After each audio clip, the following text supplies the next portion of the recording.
রান্নাঘর নিস্তব্ধ। চাপ চাপ আগুনের শব্দ, কড়াইয়ে ভাজা খাবারের মৃদু গন্ধ। এসবের মাঝে যেন এক অদৃশ্য ভারী অনুভূতি ঘুরে বেড়াচ্ছে। মেয়ের চুপচাপ দাঁড়িয়ে হাতে শাকসবজি কাটছে, কিন্তু মন যেন কোথাও হারিয়ে গেছে। আরুষ কি বদলাবে? ওর প্রতিটি কাজের মাঝে এরকম স্থবিরতা কাজ করছে, যেন কিছু একটা তাকে নাড়া দিচ্ছে ভেতর থেকে। আচ্ছা, এরপরে কি কখনো স্বাভাবিক জীবনে ফেরা হবে মেহেরের? ছুরির ধার অনবরত ওঠানামা করছিল। নিরেট মস্তিষ্কে চিন্তাগুলো একটার পর একটা কেটে যাচ্ছিল ছুরির ফলকের মতোই। মেহেরের ভিতর থেকে একটা দীর্ঘশ্বাস বেরিয়ে এলো। উনি কি আমায় বোঝে? নিজেকে প্রশ্ন করলো মেহের, কিন্তু উত্তর এলো না। হঠাৎ ছুরির ধার সরে গিয়ে তার আঙ্গুলে লেগে গেল। চমকে উঠল মেয়েটা। আঙ্গুল থেকে এক ফোঁটা তাজা রক্ত ঝরে পড়ল। মেয়ের হতভম্ব হয়ে তাকিয়ে আছে। রক্ত ধীরে ধীরে হাত গড়িয়ে পড়ছে, কিন্তু ব্যথা অনুভবই হচ্ছে না। আস্তে আস্তে ফোঁটা ফোঁটা লাল রং তার সাদা জামায় দাগ ফেলল। একটা শূন্যতা ওকে গ্রাস করছে।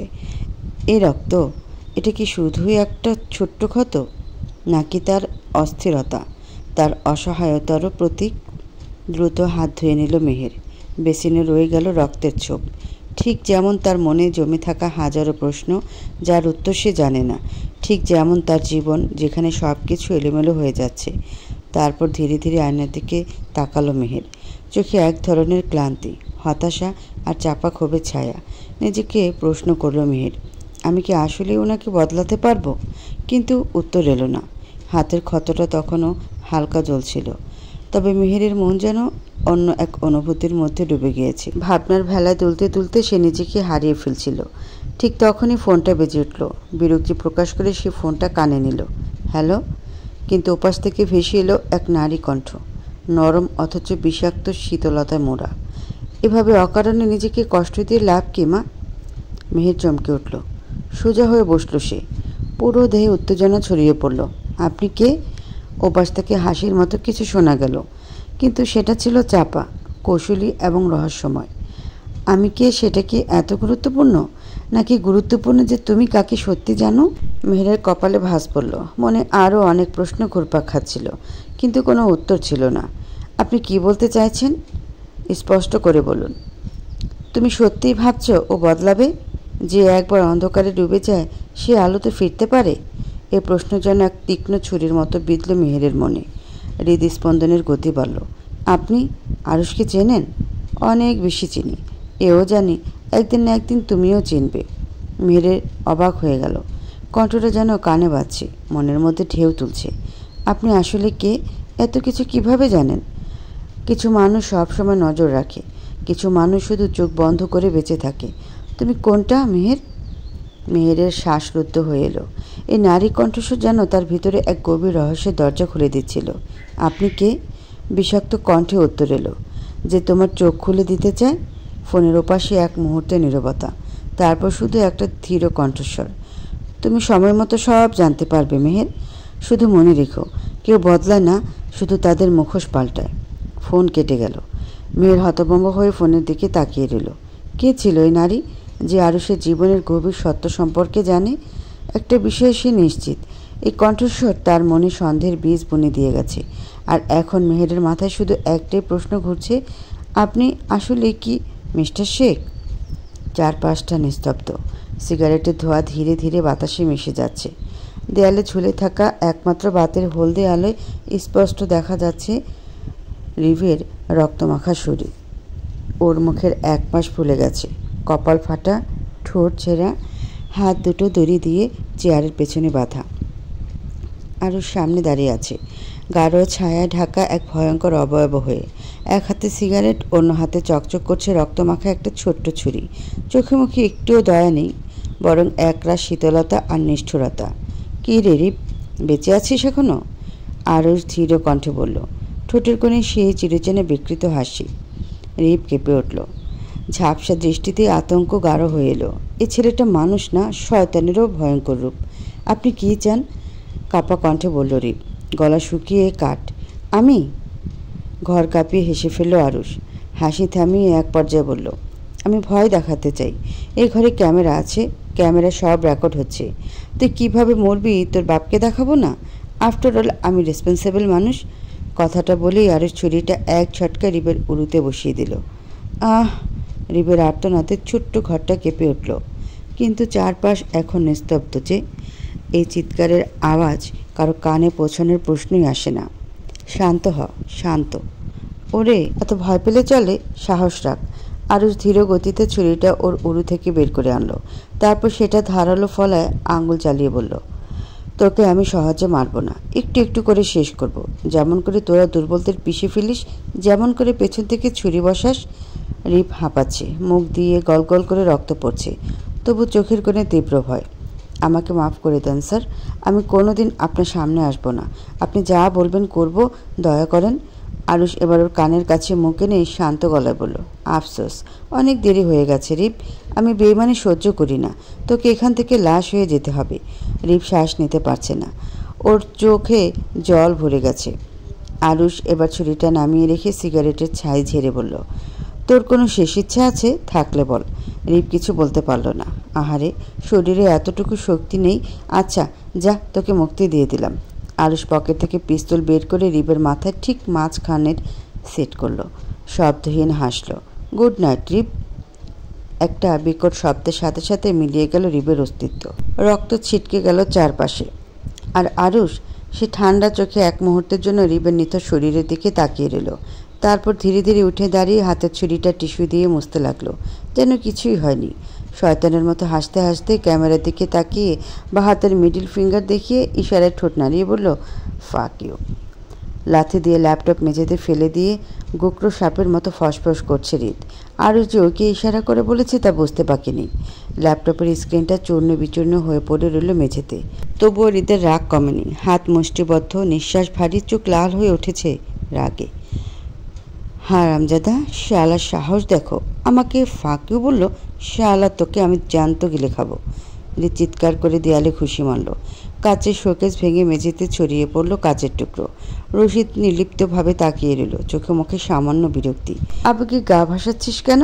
ও চেয়েছিল তুই রিয়েক্ট করিস। ঠান্ডা মাথায় খেলতে শিখ।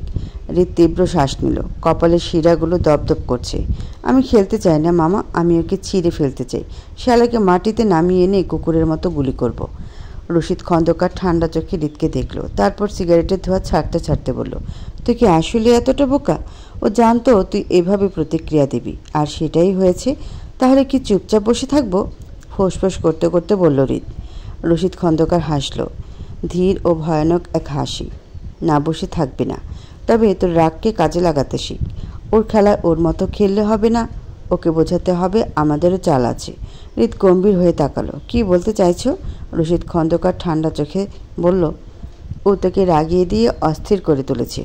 এখন যদি তুই ঠিক ওর ইচ্ছে মতো প্রতিক্রিয়া দিস তাহলে ওই জিতবে, কিন্তু আমরা যদি ওর থেকেও বড় চাল দিই। হৃদ এবার গভীর চিন্তায় ডুবে গেল। তাহলে কি করব? রশিদ এবার চেয়ার থেকে উঠে দাঁড়ালো। হৃদের কাঁধে হাত রেখে বলল, আরুষকে ব্যথা দিতে হলে ওর হৃদয়ে আঘাত করবি। আরুষের দুর্বলতা খুঁজে বের কর। এক মুহূর্ত নীরবতা, তারপর হৃদের চোখে এক শয়তানি ঝিলিক ফুটে উঠল। দুর্বলতা মানে ওর বউ? রশিদের ঠোঁটের কোণে এক অদ্ভুত হাসি খেলে গেল। একদম ঠিক ধরেছিস ভাগ্নে। হৃদ কপাল চুলকালো, চোখ এখনও আগুনের মতো জ্বলছে। কিছুক্ষণ চুপচাপ থাকার পর সে সন্দিহান গলায় বলল, কিন্তু মামা, ওর বউকে ছোঁয়া এত সহজ হবে না। ও তো আরুষের কাছে থাকে সব সময়, আরুষ ওকে পাহারা দিয়ে রাখে। আমি জানি না কিভাবে, কিন্তু ওর চারপাশে সবসময় কেউ না কেউ থাকছে।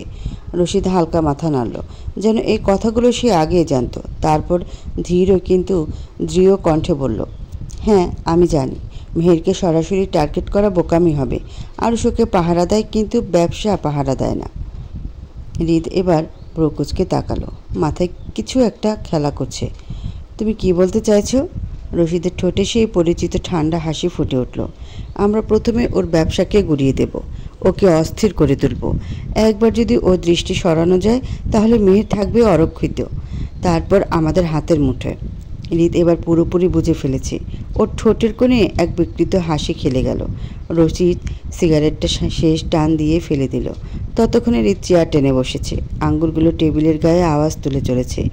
মাথায় এখন প্রতিশোধ ছাড়া আর কিচ্ছু নেই। শালা আমায় মিডিল ফিঙ্গার দেখালো, এবার দেখাবো আমি খেলা কাকে বলে। রশিদ হালকা হেসে বলল, তাড়াহুড়ো করিস নে ভাগ্নে, যুদ্ধ জিততে হলে ধৈর্য ধর, ধাপে ধাপে এগোতে হবে। প্রথম ধাপে ওর সমস্ত আয়ের পথ বন্ধ করতে হবে। ও যেখানে দুর্বল সেখানেই আঘাত করব। হৃদ এবার সত্যি সত্যি কৌতূহলী হয়ে উঠল। সেটা কোন জায়গায়? রশিদ একটা ফাইল টেবিলের উপর রাখলো। হৃদ দ্রুত পৃষ্ঠা উল্টাতে লাগলো। ওর চোখ চকচক করছে।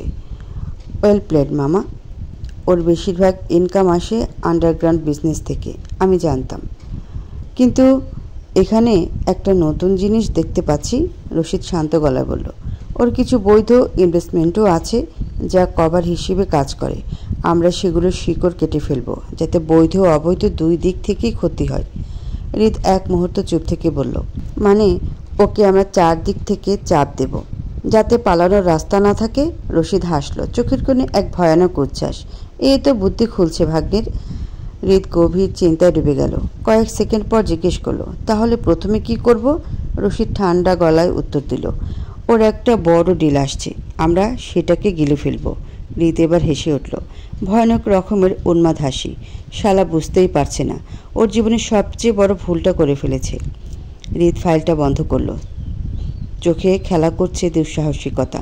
সে সোজা হয়ে বসে রশিদের দিকে তাকালো। তাহলে ডিলটা ধরতে হবে মামা, যেভাবেই হোক। কিন্তু আরুষ কোনো ডিল হুট করে ফাইনাল করে না। শালার মাথা শয়তানের মতো কাজ করে। রশিদ ঠান্ডা হেসে বলল, এই জন্যই তুই এখানে আছিস। আরুষ বিশ্বাসঘাতকতা পছন্দ করে না, কিন্তু টাকার লোভ অনেককে নষ্ট করে দিতে পারে। হৃদ ভ্রুকুচকে বলল, মানে?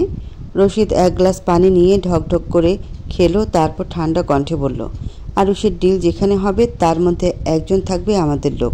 তুই চিন্তা কর, যদি ঠিক ডিলের দিন ওর একজন বিশ্বাসযোগ্য লোক আমাদের হয়ে কাজ করে তাহলে? হৃদ এবার পুরো ব্যাপারটা বুঝে ফেলল। ঠোঁটের কোণে ফুটে উঠল এক শয়তানি হাসি। আরুষের মধ্যে থেকেই একটা গুটি খুঁজতে হবে, তাই না? রশিদ আরও এক ধাপ এগিয়ে বলল, শুধু গুটি না, এমন কাউকে ধরতে হবে যে বাধ্য হবে আমাদের কথা শুনতে। ভয়, টাকা বা কোনো গোপন দুর্বলতা, কিছু একটা ধরে টানতে হবে। হৃদ চেয়ার থেকে উঠে দাঁড়ালো, গলায় উত্তেজনা স্পষ্ট। আমি লোক খুঁজে বের করব, আর ততক্ষণে তুমি বলো ডিল কোথায় হবে? রশিদ একটা নোটপ্যাড খুলল, ভেতর থেকে ছোট্ট কাগজ বের করে টেবিলে রাখলো। এটা আরুষের ডিল লোকেশনের সম্ভাব্য লিস্ট। সব কনফার্ম হয়নি, কিন্তু আমাদের লোকজন নজর রাখছে। হৃদ কাগজটা তুলে চোখ বুলিয়ে নিল, তারপর মুচকে হেসে বলল, আরুষ ভাবতেও পারবে না তার সাম্রাজ্যের ভিড় নড়বড় হয়ে যাচ্ছে। এবার তো শালা সত্যিকারের খেলাটা দেখবে। সত্যিকারের খেলা তো এখনও শুরুই হয়নি ভাগ্নে, আরও প্ল্যান আছে মামা, উত্তেজিত কণ্ঠে বলল।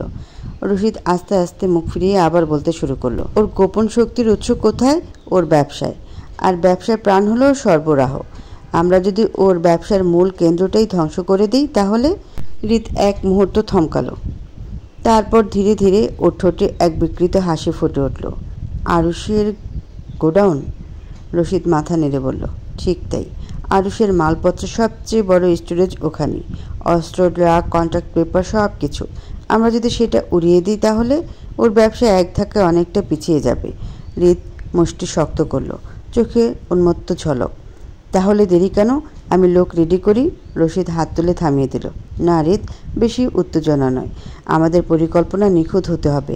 আগুন লাগবে এমনভাবে যাতে আপাত দৃষ্টিতে মনে হয় দুর্ঘটনা, কিন্তু আরুষ জানবে আসলে তা আমাদের কারসাজি। হৃদ গভীর মনোযোগে শুনছিল কথাগুলো। রশিদ একটু থেমে বলল, আমরা ওর সবচেয়ে গুরুত্বপূর্ণ চালান আসার দিনটা বেছে নেব। সেদিন ওর গুদামে তখন মাল ঠাসা থাকবে। একবার আগুন ধরলে শুধু মালই যাবে না, আরুষের প্রেস্টিজও শেষ হয়ে যাবে। হৃদ এবার সম্পূর্ণ বুঝে গেছে। ওর চোখ জ্বলজ্বল করছে। আরুষ ভাবছে ও রাজা। এবারও দেখবে কিভাবে ওর একটা গোটা সাম্রাজ্য ধ্বংস হয়ে যায়। রশিদ এবার সত্যিকারের শিকারীর মতো হেসে বলল, এবার খেলা শুরু হোক ভাগ্নে। রিবের নিথর দেহটা পড়ে আছে রক্তমাখা মেঝেতে। সিগারেটটা শেষ করতে করতে একটা দীর্ঘ নিঃশ্বাস ফেলল। একবার ঘরের চারপাশে তাকালো। রিবের চোখগুলো এখনও বিস্ফোরিত, যেন মৃত্যুর আগেও বিশ্বাস করতে পারেনি যে তার মৃত্যু এত সামনে ছিল। তুই তো এখনও কিছুই বুঝিস না রে রিব, নিজের মনে ফিসফিস করে বলল আরুষ, ঠোঁটের কোণে সেই চিরচনে বিকৃত হাসি। তারপর সে ধীর পায়ে ঘর থেকে বেরিয়ে এলো। চারপাশে ছায়ার মতো কিছু মানুষ দাঁড়িয়েছিল। ওদের কারো মুখে কোনো আবেগ নেই। ডেড বডিটা এখনই গায়েব করে ফেলো, কোনো ট্রেস রাখা যাবে না। যেমন আদেশ বস। আরুষ মাথা নাড়ল, তারপর এক মুহূর্তের জন্য থেমে বলল, ওরা কি করছে এখন? একজন এগিয়ে এসে বলল।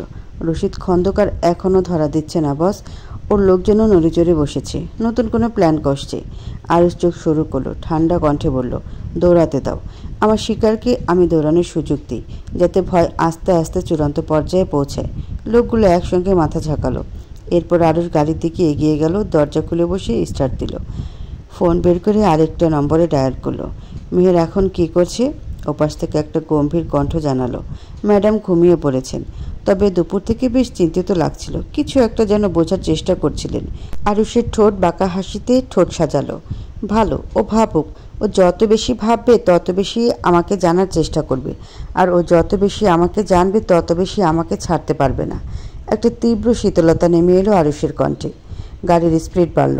রাতের শহর আলো আধারিতে ঢাকা, কিন্তু কোথাও কোথাও এমন অন্ধকার আছে যা শুধু ছায়ার মতো থেকে যায়, ঠিক যেমন রশিদ খন্দকার। সেই ছায়ার পেছনে ধাওয়া করার সময় এসেছে।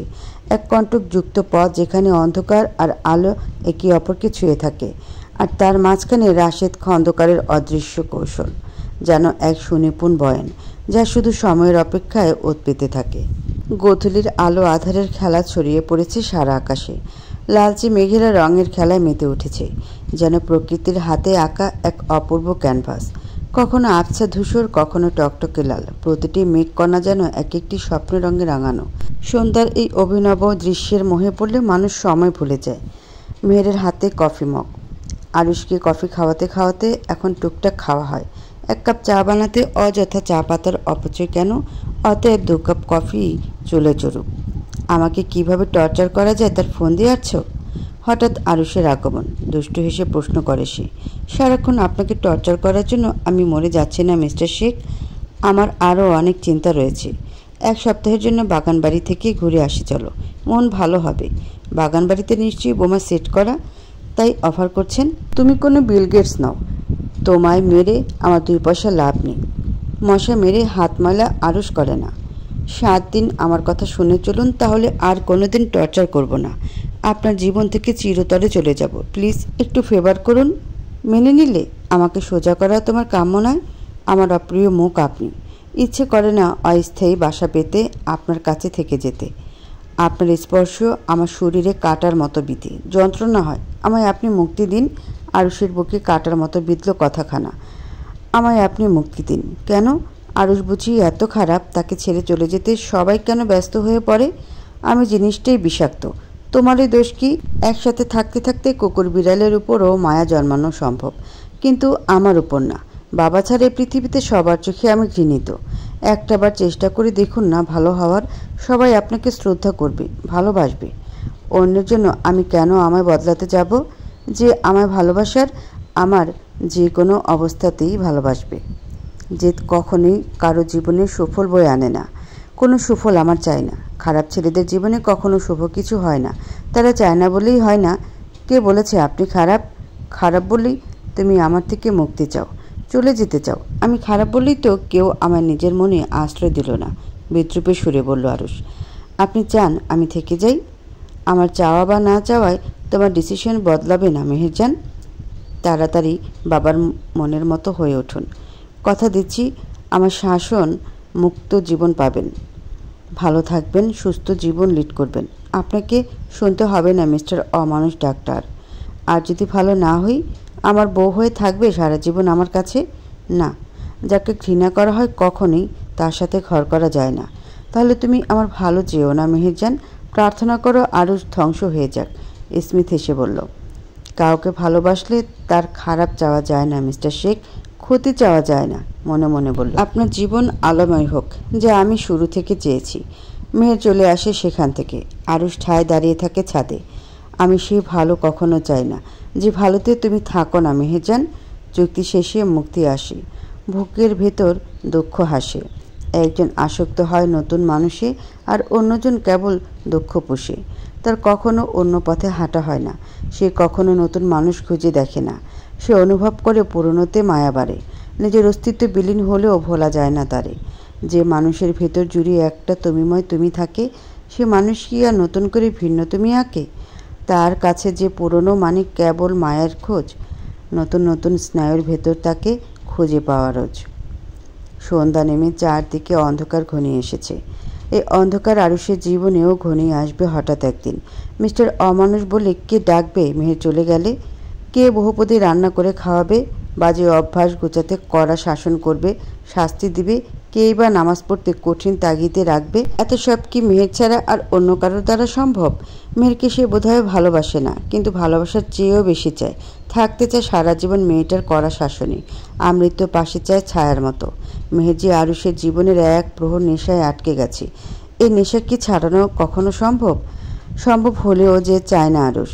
ওর মনে যে কথাগুলো ঘুরপাক খায় তা কি মেহের কবু জানতে চায়? মেহের কি তাকে ক্ষমা করতে পারে? ভুল করে হলেও ঘৃণা ব্যতীত কি আর কোনো অনুভূতি নেই ওর মনে? নিষ্ঠুর মায়ের মতন মেহেরও তাকে ছেড়ে চলে যাবে? চলেই যখন যাবে, কেন অবাধ্য নেশায় তাকে বাধা হলো? কেন দুঃখী ছেলেটা এই জীবনে কেন নারীর ভালোবাসা পেল না? দুপুরের আলো জানালা দিয়ে ঘরে ছড়িয়ে পড়েছে। নরম সোনালি আলো আলমারির গায়ে পড়ে উজ্জ্বলতা ছড়াচ্ছে। বাইরে থেকে ভেসে আসছে গাড়ির হর্ন আর দূরের কোনো পাখির ডাক। মেহের আয়নার সামনে দাঁড়িয়ে চুল আঁচড়াচ্ছিল। হঠাৎ ওর চোখ পড়ল আলমারির দিকে। ভেতরে এলোমেলো জামা কাপড় ছড়িয়ে ছিটিয়ে আছে। সে বিরক্তির সহিত দীর্ঘশ্বাস ফেলল। আরুষ, এই মানুষটার বিশৃঙ্খলা যেন তার জীবনের অপরিহার্য অংশ হয়ে উঠেছে। মেয়ের ধীরে ধীরে জামা কাপড় গুছিয়ে রাখতে শুরু করলো। একটা শার্ট তুলে রাখার সময় হঠাৎ ওর হাত কাঠের প্যানেলের গায়ে ঠেকে গেল। ঠক একটা ফাঁপার শব্দ হলো। মেয়ের কপাল কুঁচকালো, আবার হাত বোলালো সেই জায়গাটায়। কাঠের পেছনে যেন শূন্য কিছু একটা আছে। কৌতূহল হয়ে চাপ বাড়ালো সে। খট একটা গোপন ফটো খুলে গেল। মেয়ের বিস্মিত হয়ে তাকিয়ে রইল সেদিকে। এই আলমারির পেছনে লুকানো জায়গা। সে ধীরে ধীরে ফাঁক দিয়ে উকি দিল, আর তখনই দেখতে পেল একটা ছোট্ট লকার, নিখুঁত ধাতব বাক্স, যেটা বাইরে থেকে দেখলে বোঝাই যাবে না। মেহের ধীরে ধীরে হাত দিল লকারের তালায়। অথেন্টিক স্টাইলের পুরনো তালা। দেখে ডিজিটাল বলে মনে হচ্ছে না। চাবি ছাড়া খোলার উপায় নেই। সে সাবধানে তালা ঘুরিয়ে দেখার চেষ্টা করলো, কিন্তু শক্তভাবে আটকানো। আর ভেতরটা কেমন জানি ছমছম করে উঠল। এই লকার আরুষের? কি আছে এতে? মেয়ের আবার তালা ঘোরানোর চেষ্টা করলো, কিন্তু কিছুতেই খুলছে না। তবে একটা ব্যাপার নিশ্চিত, এই লকারে এমন কিছু লুকিয়ে রাখা হয়েছে যা আরুষের জন্য গুরুত্বপূর্ণ। হয়তো এটা খুলতে পারলে রহস্যের জাল অনেকটা ছিঁড়ে ফেলা যাবে। দুপুরের আলো ঘরময় ছড়িয়ে থাকলেও মেহেরের মন অন্ধকারে ডুবে আছে। মেয়ের স্থির চোখে লকারের দিকে তাকিয়ে রইল। তবে এত সহজে ছেড়ে দেওয়ার প্রশ্নই আসে না। এখন তার একটাই লক্ষ্য, এই লকার খুলতে হবে। ওর চোখে একরকম জেদ ফুটে উঠল। মেয়ের ধীরে ধীরে চারপাশে তাকালো, সম্ভাব্য কোনো চাবি বা সূত্রের খোঁজে। আলমারির তাক, বিছানার নিচ, টেবিলের ড্রয়ার সব কিছু খুঁটিয়ে দেখল, কিন্তু কিছুই নেই। কপালে ভাঁজ পড়ল মেহেরের। আরুষ এতটাই বুদ্ধিমান যে কোনো প্রমাণই রাখেনি। কোথায় যেন শুনেছি অপরাধী যতই বুদ্ধিমান হোক না কেন, কোথাও না কোথাও প্রমাণ ঠিক ফেলে যায়। আরুষের ফেলা প্রমাণ কোথায়? মেহের কিছুক্ষণ স্থির দাঁড়িয়ে থাকলো। মাথার ভেতর চিন্তা ঘুরপাক খাচ্ছে। যদি লকার না খুলে, তবে কিসের সূত্রে থাকতে পারে?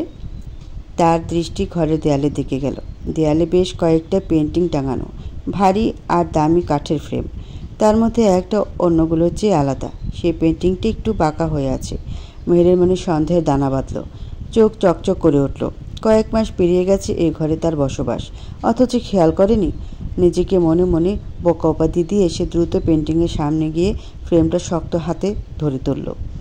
তারপর ধীরে ধীরে পেছনে সরালো। নিঃশ্বাস আটকে গেল। পেন্টিংয়ের পেছনে ছোট্ট একটা ফাঁক, আর সেই ফাঁকের মধ্যে গুজে রাখা আছে একটা পুরানো চামড়ার বাঁধাই ডায়েরি। ডায়েরি? মেহের দ্রুত সেটার দিকে হাত বাড়ালো। ধুলোর স্তূপ জমে আছে। স্পর্শ করতেই বোঝা যায় অনেক পুরনো। মেহের ডায়েরিটা হাতে নিয়ে দ্রুত বিছানায় বসলো। হাতের তালুতে অস্বাভাবিক ঠান্ডা অনুভূত হচ্ছে, যা শরীরের উত্তেজনার বহিঃপ্রকাশ। ডায়েরির পাতা উল্টানোর আগে তার বুক ধক করে উঠল। এতে কি আছে? কি এমন লেখা আছে যা এতদিন ধরে লুকিয়ে রাখা হয়েছে? মেহেরের আঙ্গুল ডায়েরির পাতার উপর জমে গেল। পাতাগুলো পুরনো, হলুদ হয়ে গেছে অনেক জায়গায়, যেন কেউ বহু বছর ধরে এটাকে লুকিয়ে রেখেছিল। কলমের কালি কিছু জায়গায় জায়গায় নিষ্প্রাণ হয়ে ছড়িয়ে পড়েছে, কিছু জায়গায় লেপ্টে গেছে, আবার কিছু জায়গায় অস্পষ্ট হয়ে গেছে। প্রথম পাতায় কোনো নাম নেই, শুধু এলোমেলো আঁকিবুকি ছোট্ট বাক্য। তুমি সবচেয়ে জঘন্য মা। নিচে আরও লেখা, এত বড় দুনিয়া অথচ আমি একা। পাতা উল্টাতে উল্টাতে তার কাঁধে একটা অদৃশ্য ভার চাপতে লাগলো। নতুন মা, ও খুব খারাপ। এরপর একটার পর একটা পাতায় অদ্ভুত আঁকিবুকি, কখনো বিশৃঙ্খল রেখা, কখনো মানুষের চোখ, কখনো মুখহীন ছায়ামূর্তি। আর কিছু জায়গায় শুধু কালো দাগ, যেন কেউ প্রচণ্ড রাগে বারবার কলম চেপে ধরেছে। মেহেরের হাত বরফের মতো ঠান্ডা হয়ে গেল। ধীরে ধীরে আরও পাতা উল্টালো। পরপর কয়েকটা পাতা ফাঁকা, পরপর স্পষ্ট করে কিছু লেখা। এই লেখাটা আগে লেখাগুলোর তুলনায় নতুন, বোঝা যায় এটা পরে লেখা হয়েছে। মেহের আঙ্গুল ধীরে ধীরে সে পাতা স্পর্শ করলো। পাতার উপরে স্পষ্ট কালো কালিতে লেখা, আমি কখনো স্বাভাবিক ছিলাম না। মেহেরের চোখ দ্রুত লাইনগুলোর উপর নাচতে লাগলো। মানুষ ভয় পেলে সত্যিটা বেরিয়ে আসে। শুরু থেকে ভুল ছিল সব, কিন্তু আমি থামতে পারিনি। প্রতিটা বাক্য ছোট কিন্তু অদ্ভুত রকমের শীতল। একটা অদ্ভুত অনুভূতি হলো মেহেরের, যেন সে কারো ব্যক্তিগত নরক দ্বারে উকি দিচ্ছে। ওরা ভাবে আমি দয়া করতে জানি, আমি হাসি, আমার হাত কাঁপে না, আমার ভয় লাগে না, কেউ মরে গেলেও আমার কিছু যায় আসে না। মেহেরের ঠোঁট শুকিয়ে গেল। আমার রক্ত জমে না, আমার চিন্তা কখনো বন্ধ হয় না। আমি যখন হাসি তখন আমি হাসি না। মেহেরের পুরো শরীর শিউরে উঠল, গলা শুকিয়ে আসছে। রক্তের গন্ধ, রক্তের গন্ধ শান্তি দেয়। মেহের চোখের পাতা ফেলতেই ভুলে গেল। এ কী ধরনের লেখা আরুষের? এটা কি তার মনস্তাত্ত্বিক চিন্তা নাকি? তখনই একটা শব্দ হলো, সিঁড়ি ভেঙে উপরে ওঠার শব্দ। মেহের চমকে তাকালো দরজার দিকে। কেউ আসছে, আরুষ নয় তো? ওর হৃদয় স্পন্দন বেজায় বেড়ে গেল। দ্রুত ডায়েরিটা বন্ধ করলো, পেন্টিংয়ের পেছনে ঢুকিয়ে দিল আবার। দরজা খুলে গেল সঙ্গে সঙ্গে। আরুষ! কালো শার্টে, চোখে সে ভয়ঙ্কর তীক্ষ্ণ দৃষ্টি নিয়ে দাঁড়িয়ে আছে আরুষ। চুল এলোমেলো হয়ে পড়ে আছে, যেন কিছুক্ষণ আগে সামান্য হাওয়া ছিল। গায়ের চাপা রঙের সাথে গাঢ় চোখের রং ভীষণ মিলে যায়। আরুষের চোখের মনি গভীর অন্ধকারে হারিয়ে গেছে, কিছুটা ক্লান্ত কিন্তু ভয়ঙ্কর। মেহেরের দিকে একরকম চুপচাপ তাকিয়ে রইল। তার চোখের পাতা একটুও নড়েনি, যেন সে কিছু একটা আবিষ্কার করতে চাইছে। আর সে নীরবতা, তার উপস্থিতি, সব কিছু মেহেরের মনে অজানা শঙ্কার সৃষ্টি করছে। মেহের নিঃশ্বাস আটকে দাঁড়িয়ে আছে। দরজায় দাঁড়িয়ে গভীরভাবে মেহেরকে দেখে প্রশ্ন করে আরুষ, এত চুপচাপ কেন? তার গলা স্বাভাবিক, কিন্তু চোখে অদ্ভুত কিছু। মেহের দ্রুত নিজেকে স্বাভাবিক করলো। এমনি। আরুষ কিছু না বলে এক পা এগিয়ে এলো। শকুন দৃষ্টি ঘরটা পর্যবেক্ষণ করলো। কিছু একটা মিস করছে। মেহের বুঝতে পারলো তাকে একদম স্বাভাবিক থাকতে হবে এখন। আরুষের চোখ পড়ে গেল পেন্টিংয়ের দিকে। মেহেরের গলা শুকিয়ে এলো। তুমি এখানে কি করছিলে? আরুষ ঠান্ডা গলা জিজ্ঞেস করলো। মেয়ের কিছু বলার আগেই সে মেয়েটার কাছাকাছি এসে দাঁড়ালো। চোখের গভীরে একটা ভয়ঙ্কর অন্ধকার খেলা করছে। তুমি খুঁজছিলে কিছু? মেয়ের ওর চোখে চোখ রাখলো, দৃঢ় গলায় বলল, আপনার এমন কেন মনে হচ্ছে? আরুষ হাসল, কিন্তু সে হাসির নিচে ভয়ঙ্কর কিছু চাপা পড়ে আছে। আরুষ ধীরে ধীরে সামনে এসে মেহেরের পাশে দাঁড়ালো। শরীর থেকে অদ্ভুত একটা শীতলতা ছড়িয়ে পড়ছে। তাহলে বলো তো, তুমি যদি কিছু না খুঁজে থাকো? তার চোখ এবার সরাসরি পেন্টিংয়ের দিকে। তাহলে নার্ভাস কেন হচ্ছ? মেহেরের দম বন্ধ হয়ে আসছিল, তবু দ্রুত নিজেকে সামলে নিল। ও জানে এক মুহূর্তের দুর্বলতাও বিপদ ডেকে আনতে পারে। আরুষ ধীরে ধীরে আরও কাছে এলো, এতটাই কাছে যে মেয়ের আরুষের পারফিউমের সাথে সাথে গায়ের উষ্ণ তাপও স্পষ্ট অনুভব করছিল। আরুষের চোখ সরু করে তাকালো, ঠোঁটের কোণে একটুখানি বাঁকা হাসি। তুমি নার্ভাস নাও? ওর গলাটা এতই নিচু, এতটাই চাপা, যেন প্রতিটা শব্দের মাঝে এক ধরনের কম্পন লুকিয়ে আছে। মেয়ের ভিতর ভিতর সামান্য কেঁপে উঠল, কিন্তু বাইরে কঠিন। মেয়ের চোখ সরু করে চাইল, আপনি নিজেই বলুন, আমি কেন নার্ভাস হব? কণ্ঠস্বর দৃঢ়, কিন্তু হৃদস্পন্দন কানে ধাক্কা দিচ্ছে। তাহলে এখন যদি আমি এই পেন্টিংটা নামিয়ে দিই, তাতে কোনো সমস্যা হবে না, তাই তো? ওর কথা শেষ হতেই এক ঝটকায় মেহেরের দৃষ্টি বিদ্যুতের মতো নড়ে উঠল। সর্বনাশ, এখনই কিছু করতে হবে। মেয়ের দ্রুত এক পাশে এগিয়ে গেল, চোখ মুখ খিচে ধরে চেহারায় বিরক্তি ফোটালো। আপনি আমার ঘরে মশকরা করতে এসেছেন? মেহেরের কণ্ঠস্বর এতটাই দৃঢ় আর চ্যালেঞ্জিং ছিল যে আরুষের হাত কিছুটা থমকে গেল। এরপর ধীর গতিতে চোখ সরে মেহেরের দিকে তাকালো। কয়েক মুহূর্ত নীরবতা, শুধু চোখের মধ্যে যুদ্ধ চলছে। তারপর আরুষ হালকা মাথা কাত করে। তোমার ঘর? ঠোঁটের কোণে বিদ্রুপাত্মক হাসি। তাহলে কি আমি এখন অতিথি? মেহেরের কণ্ঠের ব্যঙ্গ স্পষ্ট। যদি হও, তাহলে সেই রকম আচরণ করাই উচিত ছিল। মেহের আগের মতো চোখ শুরু করে তাকিয়ে রইল। আরুষ মুচকি হাসছে, কিন্তু সে হাসিতে খেলা করছিল ভয়ঙ্কর কিছু। আরুষ আরেক পা সামনে এলো, এতটাই কাছে যে মেহেরের নিঃশ্বাস বন্ধ হয়ে যেতে লাগলো। তুমি খুবই সাহসী মেহেরজান। ওর গলা যেন ছুরি লুকানো। কিন্তু জানো তো, আমি সাহসীদের বেশি পছন্দ করি না। হঠাৎ হাত বাড়িয়ে দিল পেন্টিংয়ের দিকে। মেহেরের বুকের মধ্যে বিস্ফোরণ ঘটল তক্ষুনি। আরুষের হাত কিছুটা উপরে উঠল ঠিকই, কিন্তু শেষ মুহূর্তে আবার থেমেও গেল। ঠোঁটের কোণে একটুখানি রহস্যের হাসি দেখা গেল। জানো, বেশ অদ্ভুত একটা ব্যাপার ঘটছে। মেহের কঠোরভাবে ওর চোখের দিকে তাকিয়ে থাকলো, কিন্তু ভেতরে ভেতরে সে প্রস্তুত। মেহের জানে যে কোনো মুহূর্তে ও ধরা পড়বে। আরুষের চোখ ধীরে ধীরে সারা ঘর জুড়ে ঘুরল। তুমি বেশ স্নেহ শক্ত করেই দাঁড়িয়ে আছো মেহেরজান। কিন্তু এবার নিচু সুরে হাসলো আরুষ। কিন্তু আমি জানি তোমার ভেতরে ঝড় বয়ে যাচ্ছে। মেহের মুখ শক্ত করলো। আরুষ ওর দিকে ভালোভাবে তাকালো, যেন প্রতিটা শ্বাসের ওঠানামাও পর্যবেক্ষণ করছে। এই রুমটা আগের মতো নেই। হালকা মাথা কাত করে আবার বলল, মজার ব্যাপার হলো আমি সেটা আগে থেকে জানতাম। মেহেরের চোখ কুঁচকে গেল। আপনি কি বলতে চাইছেন মিস্টার শেখ? আরুষ আস্তে আস্তে পেন্টিংয়ে হাত বাড়িয়ে সেটার নিচের অংশে হালকা ছুঁয়ে দিল। মুহূর্তে ওর চোখ সরু হয়ে এলো। মেহের পুরোপুরি নিশ্চিত ও ধরা পড়ে গেছে। পেন্টিংয়ের আগে কেউ হাত দেয়নি। ধুলো জমেছিল, কিন্তু সেখানে মেহেরের হাতের ছাপ এখন স্পষ্ট। আরুষ ধীর গতিতে পেন্টিংয়ের দিকে তাকালো, তারপর সেটাকে একটুও না সরিয়ে হালকা মাথা দুলিয়ে বলল, তুমি হয়তো কিছু খুঁজছিলে, হয়তো কিছু পেয়েও গেছো। আরুষের কণ্ঠ পুরোদমে শান্ত, যেন কোনো কিছুর পরোয়া করে না। মেহেরের গলা পুরোপুরি শুকিয়ে এসেছে, কিন্তু মুখে কিছু বলতে পারল না। আরুষ বোধ হয় মেহেরের অবস্থা টের পেয়ে মজা পেল। ঠোঁটের কোণে সে ভয়ঙ্কর হাসি এখনও ফুটে আছে। ও কিছুক্ষণ মেহেরের দিকে তাকিয়ে থাকলো, চোখে একটা অদ্ভুত গভীরতা, যেন সবই জানে কিন্তু বলবে না। তারপর কোনো কিছু না বলেই টাওয়াল নিয়ে বাথরুমে দিকে এগোলো। মেয়ের নিঃশ্বাস ফেলে স্বস্তি নিতে গিয়েও থমকে গেল। আর সোজা ওয়াশরুমের দিকে হাঁটতে শুরু করেছে। ওর প্রতিটা পদক্ষেপ ভারী, কিন্তু তাতে কোনো তাড়াহুড়ো নেই। সব কিছু যেন আরুষের আয়ত্তে। আরুষ ভেতরে ঢুকে দরজাটা লাগিয়ে দিল। অতঃপর সাইলেন্স, শুধু পানির শব্দ শোনা যাচ্ছে, আর কিছু না। মেয়ের দীর্ঘক্ষণ দরজার দিকে তাকিয়ে থাকলো। ভেতরের আতঙ্ক একটু একটু করে জমাট বাঁধছে। যখন সে বুঝলো আরুষ সত্যিই গোসল শুরু করেছে, তখন আস্তে করে পেন্টিংয়ের দিকে তাকালো। এই সুযোগ।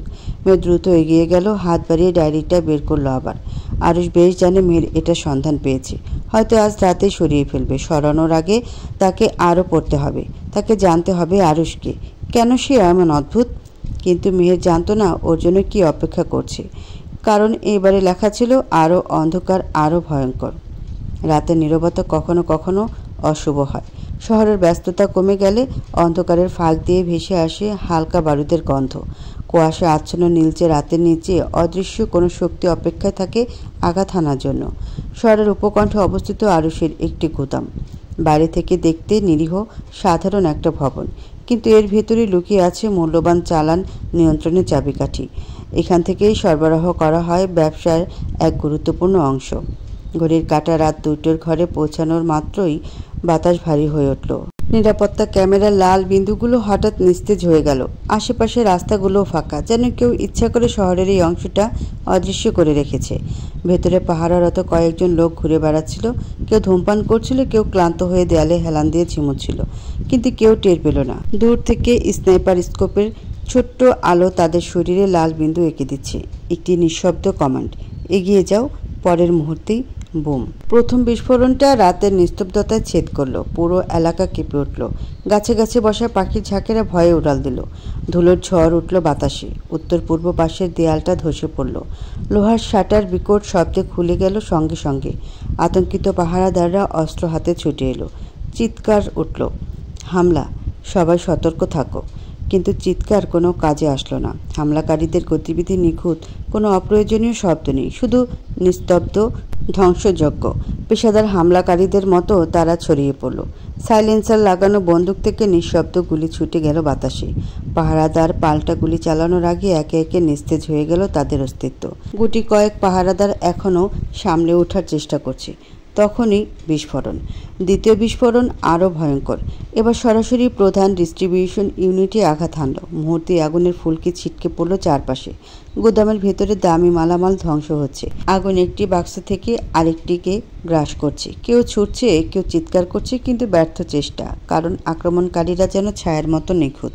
এতক্ষণে নিরাপত্তা টিমের কিছু সদস্য রক্ষা পাওয়ার আশায় আশেপাশের ভবনে লুকানোর চেষ্টা করলো, কিন্তু হামলাকারীরা তাদের প্রতিটি গতিবিধি আগেই জেনে বসে আছে। প্রত্যেকে পালানোর আগেই মারা পড়ল।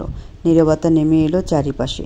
কেবল আগুনের ধোঁয়া আর পোড়ার গন্ধ বাতাসে ভাসছে। হামলাকারীদের প্রধান একজন তার ওয়াকিটকি অন করলো, রোবটের মতো বলল, টাস্ক কমপ্লিট, এবার ব্যাকআপ টিম সরিয়ে ফেলো। এটা কোনো সাধারণ ডাকাতি নয়, এটা পরিকল্পিত ধ্বংস। গুদামের সামনে বড় গেটের সামনে এবার ধীরে ধীরে থামলো একটা কালো এসইউভি। জানালার কাজ নামলো ধীরগতিতে। ভেতর থেকে বেরিয়ে এলো একজন পুরুষ মূর্তি। তার মুখ হালকা ছায়ায় ঢাকা। সে পা বাড়ালো ধ্বংসস্তূপের দিকে। এক টুকরো জ্বলন্ত কাঠ তুলে নিয়ে আগুনের শিখা ধরালো নিজের সিগারেট। ধোঁয়ার কুণ্ডলী ছড়িয়ে পড়ল বাতাসে, সেই সাথে তার ঠোঁটেও তৃপ্তির হাসি। শুরুটা সুন্দর, আর শেষ শেখ পরিবারের ধ্বংসে। হাসতে হাসতে বলল সে, যেন কোনো নাটকের প্রথম দৃশ্য দেখে ভীষণ রকমের সন্তুষ্ট হয়েছে। আরুষ কিছুক্ষণ মেয়ের দিকে তাকিয়ে থাকলো, চোখে একটা অদ্ভুত গভীরতা, যেন সবই জানে কিন্তু বলবে না। তারপর কোনো কিছু না বলেই টাওয়াল নিয়ে বাথরুমের দিকে এগোলো। মেয়ের নিঃশ্বাস ফেলে স্বস্তি নিয়ে গিয়ে ও থমকে গেল। আরুষ সোজা ওয়াশরুমের দিকে হাঁটতে শুরু করেছে। ওর প্রতিটা পদক্ষেপ ভারী, কিন্তু তাতে কোনো তাড়াহুড়ো নেই। সব কিছু যেন আরুষের আয়ত্তে। আরুষ ভেতরে ঢুকে দরজাটা লাগিয়ে দিল।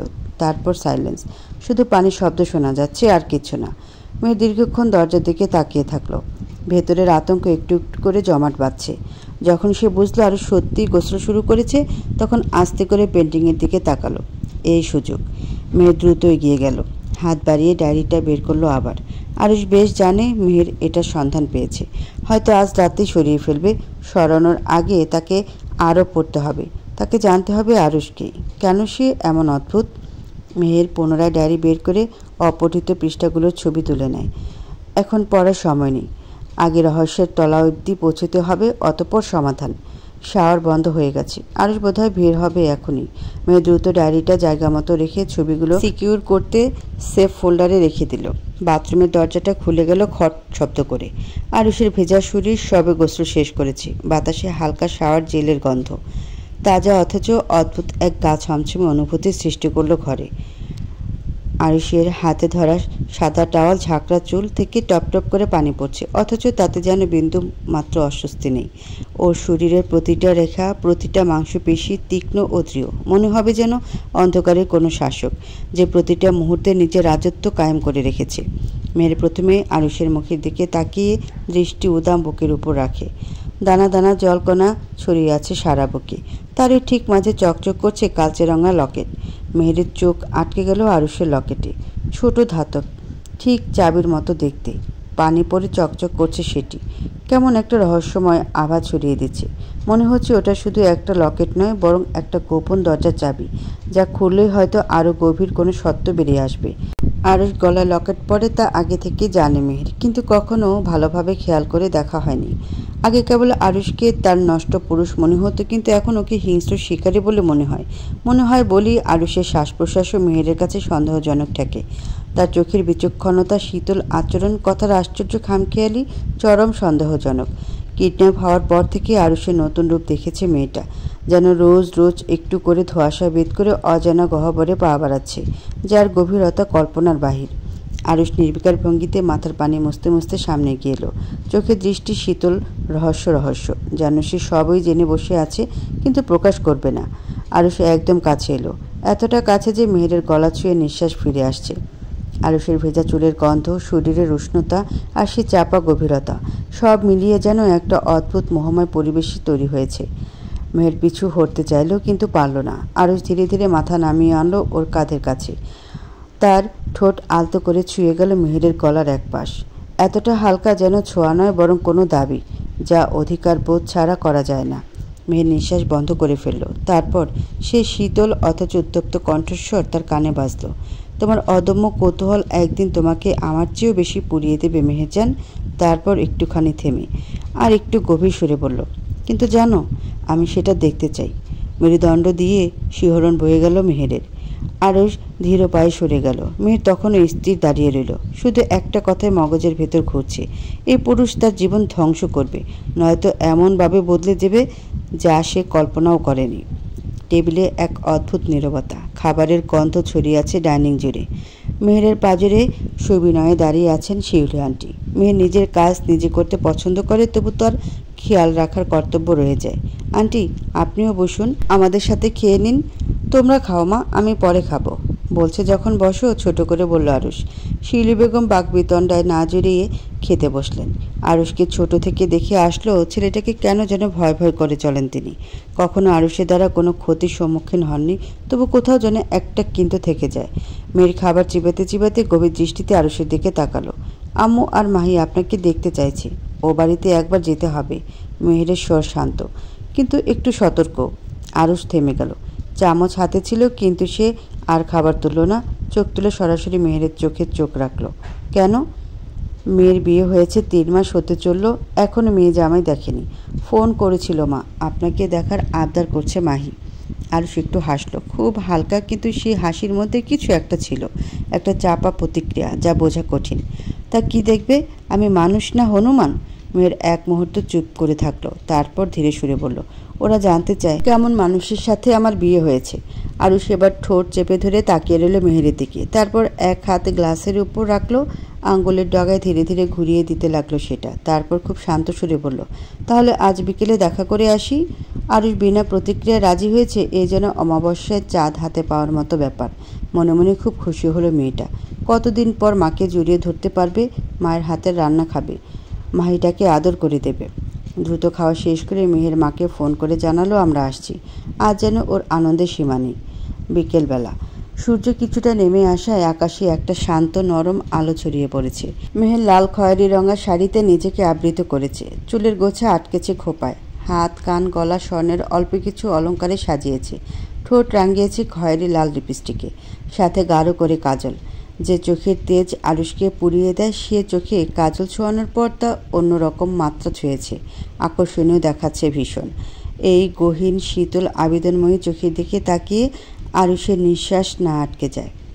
মেহের কখনো সাজে না, সে এমনই সুন্দর। আজ একটু জোর করে নিজেকে মায়ের সামনে পরিপাটি করে তুলে ধরতে চাইছে, যেন মা ভাবে মেয়ে খুব সুখে আছে। কোনো মাই তার সন্তান ভালো নেই জেনে শান্তি পায় না। ঝটপট তৈরি হয়ে মেহের আরুষের সঙ্গে গাড়িতে উঠল।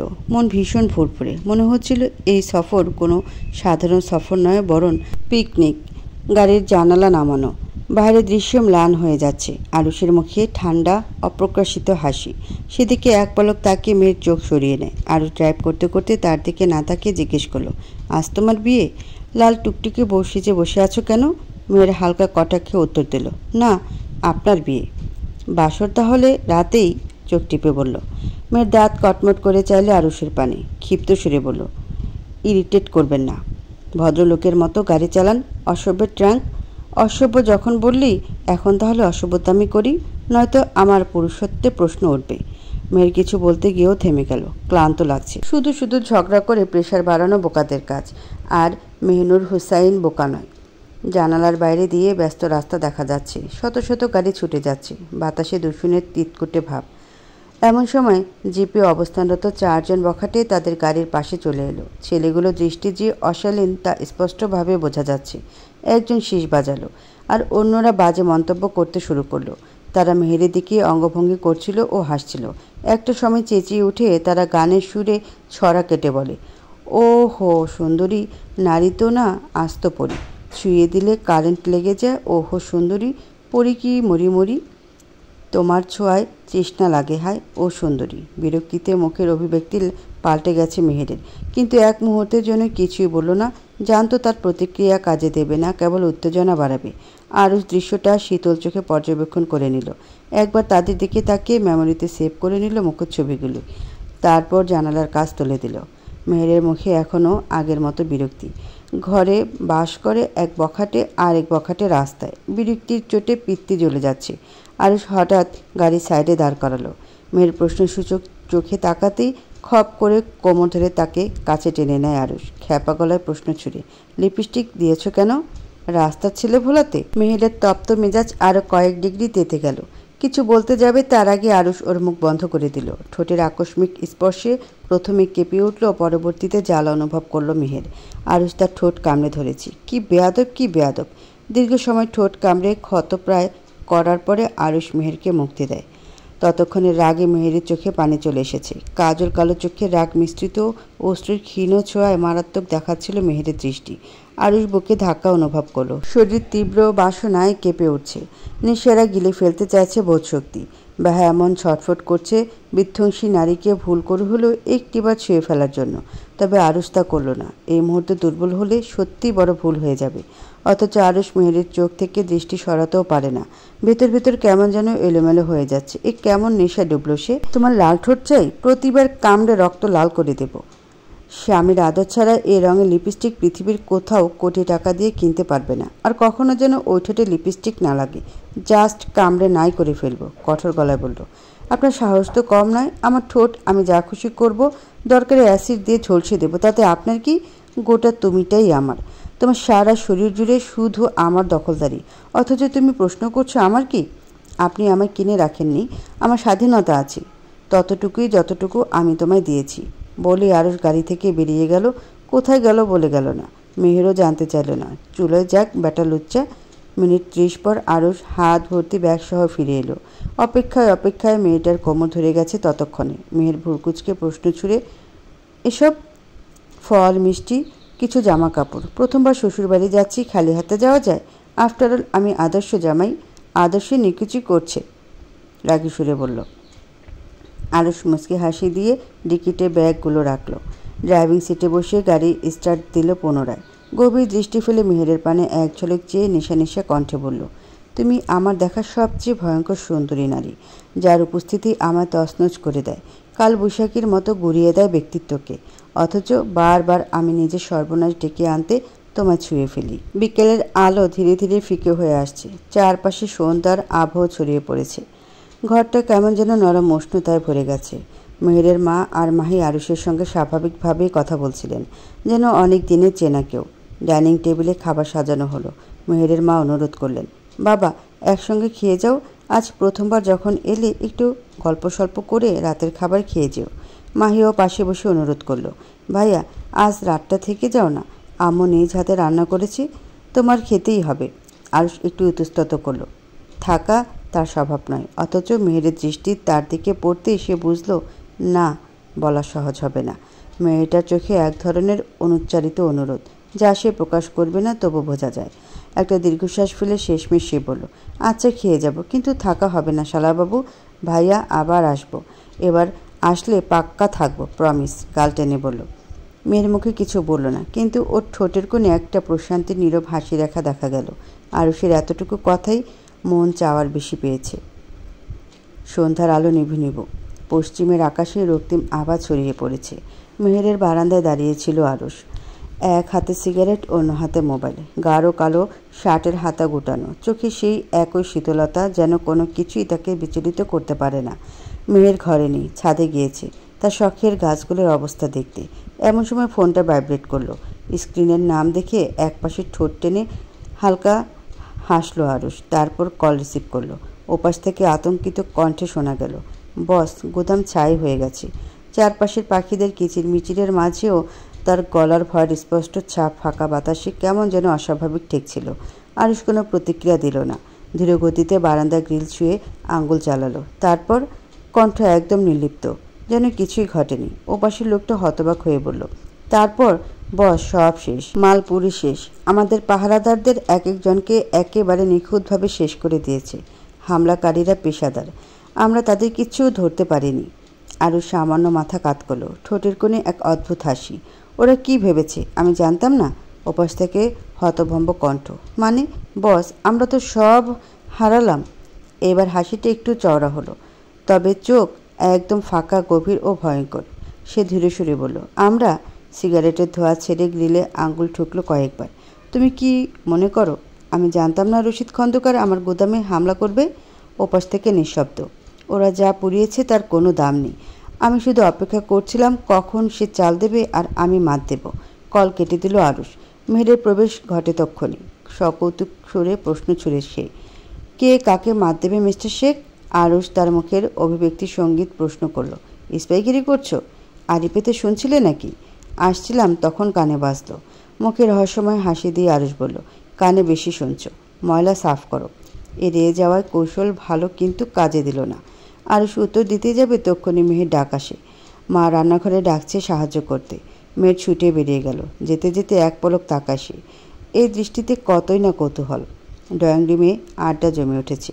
মেহের এবং মেহেরের মা রান্নাঘরে ব্যস্ত, আর মাহি আরুষের সামনে বসেছে একটা বড় অ্যালবাম নিয়ে। দেখো ভাইয়া, ছোটবেলায় আপু কেমন ছিল? মাহি মজা করে বলল, আর পৃষ্ঠা উল্টাতে লাগলো। ছোটবেলার ছবিতে মেহেরকে দেখে আরুষ একটু মৃদু হাসি দিল। অদ্ভুত ব্যাপার, মেয়েটার চোখে তখনও একই রকম জেদ, শক্তপোক্ত একটা ভাব ছিল। তারপর মাহি অন্য একটা পৃষ্ঠা উল্টিয়ে আরুষকে দেখিয়ে বলল, এটা আমার আব্বুর ছবি। আব্বু একজন বড় সাংবাদিক ছিল জানো। আমি যখন খুব ছোট তখন অ্যাক্সিডেন্টে মারা যান। আরুষের আঙ্গুল থমকে গেল ছবির উপর। বুকের ভেতর শীতল একটা শিহরণ বয়ে গেল, যেন মুহূর্তের জন্য শরীরটা পাথর হয়ে গেছে। ছবিটা দেখে সে চিনতে পেরেছে নওশাদ হোসাইন। পরিচিত নাম, পরিচিত মুখ, যা কেবলই ছবি নয়, একটা অতীত, কারো পাপের ইতিহাস। আরুষের মস্তিষ্ক উত্তেজিত হয়ে দ্রুত কাজ করছিল, কিন্তু মুখে এক চুলো অনুভূতি প্রকাশ পেল না। চিরাচরিত নির্লিপ্ততা বজায় রেখে সে চোখ সরিয়ে নিল।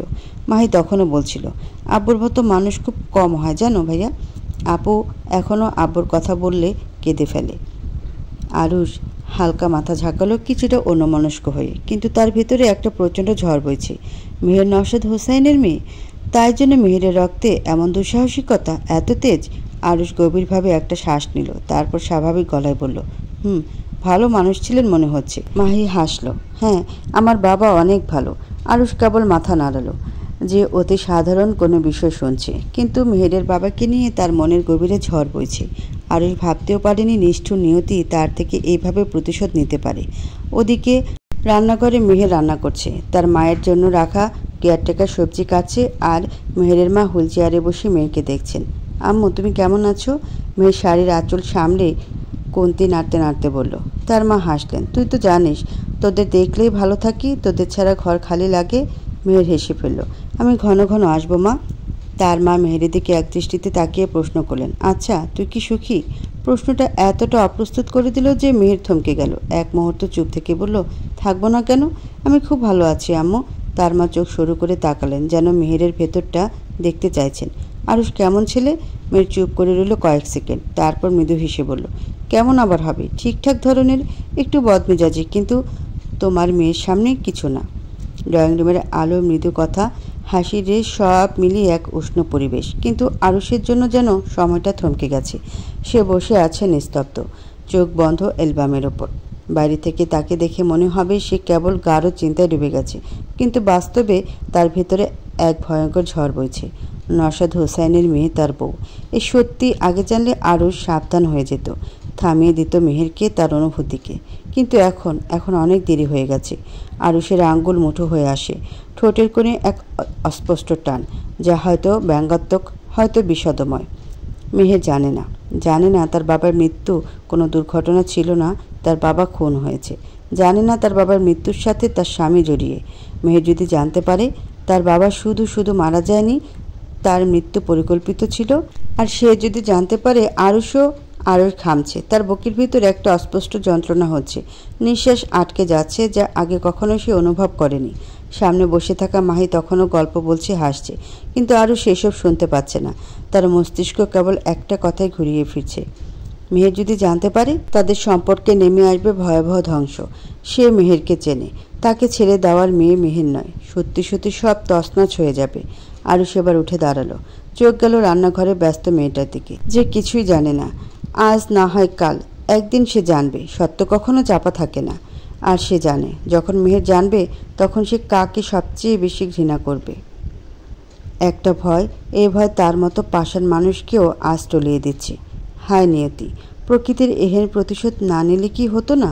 রাতের অন্ধকার ঘর এক গহীন নিঃশব্দ শূন্যতায় ডুবে আছে। জানালার পর্দা কতটুকু উন্মুক্ত, বাইরে গাঢ় অন্ধকার মিশে গেছে ছায়ায়। এক প্রকার নীরবতা চারপাশে, পৃথিবী যেন নিজেও নিঃশব্দ।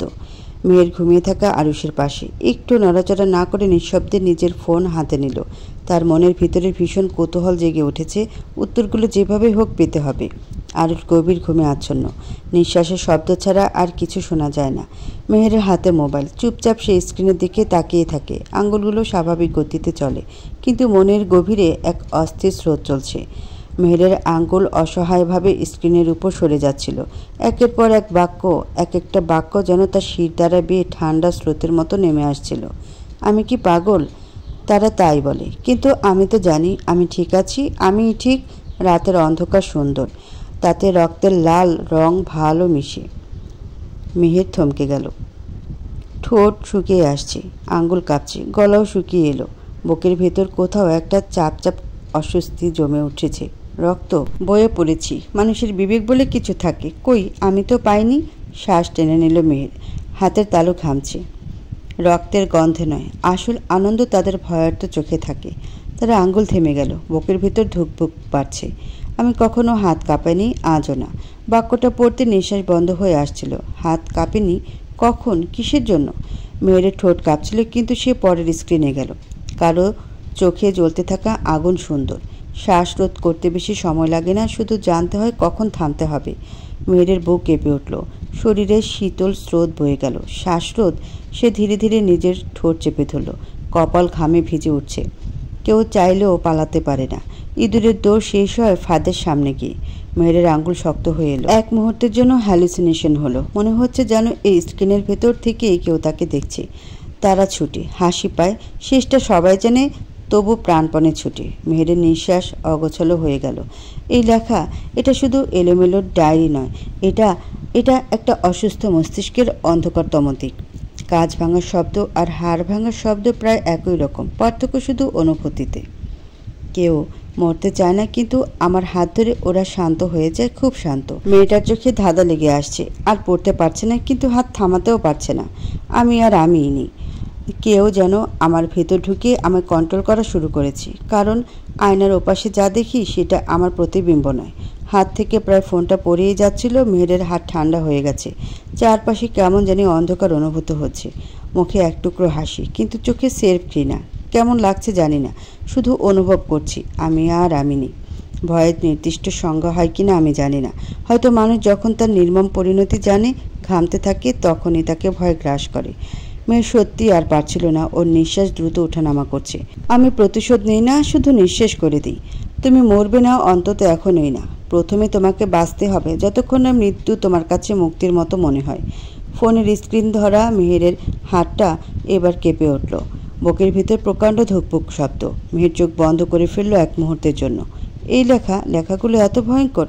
এগুলো কি সত্যি কোনো অন্ধকারের ইঙ্গিত, নাকি শুধু এক পাগলের এলোমেলো চিন্তাধারা?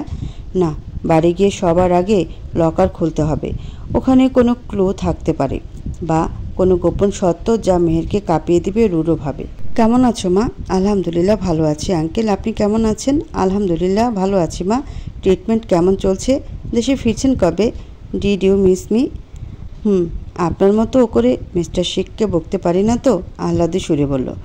আমার রাম ছাগলটা ভালো আছে? কতটুকু শুধরেছে? হাসতে হাসতে বলল, টুকটাক নামাজ পড়ে, ড্রিঙ্ক করা ছাড়িয়েছে, তবে স্মোকিং এখনও ছাড়েনি। একটু উন্নতি হয়েছে, কিন্তু পুরোপুরি শুধরাবে কি না সন্দেহ আছে। মাথা গরম থাকলে সিগারেট ছাড়তে সময় লাগে।